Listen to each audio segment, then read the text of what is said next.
ஒரு சில சந்தர்ப்பங்களில் மனசு ஒடிஞ்சு உட்காந்துருவாங்க சிலர். இனி என்ன பண்ணுறதுன்னு தெரில அப்படின்ற மாதிரி ஒரு மாதிரி டல்லாகிடுவாங்க. மனித மனம் தானே, ஒரு நேரம் இல்லாட்டி ஒரு நேரம் அந்த மாதிரியான பிரச்சனைகள், ஒரு பெரிய பிரச்சனைகள் வரையில் மனசு சோர்ந்துருவாங்க. ஆனால் சிலர் பாருங்கள், அதெல்லாம் ஆட்டவும் முடியாது, அசைக்கவும் முடியாதுன்ற மாதிரி நல்லா தைரியமாக இருப்பாங்க.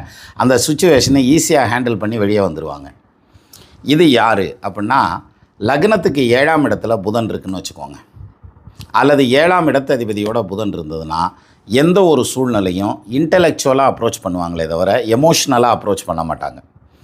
அப்போ என்ன ஆகும் அப்படின்னா, எவ்வளோ டஃப்பான ஒரு இடத்துல இருந்தாலும் அந்த இடத்துல இருந்து வெளியில் வந்து சக்ஸஸை காமிச்சிருவாங்க. இவங்கள சோற வச்சு உட்கார வைக்க முடியாது. அது மீறி அவன் சோர்ந்து உட்காந்தா சும்மா கொஞ்ச நேரம் உட்காருவேன், திருப்பியும் அதே வேகத்தோடு எந்திரிச்சு ஜெயிச்சிருவான்.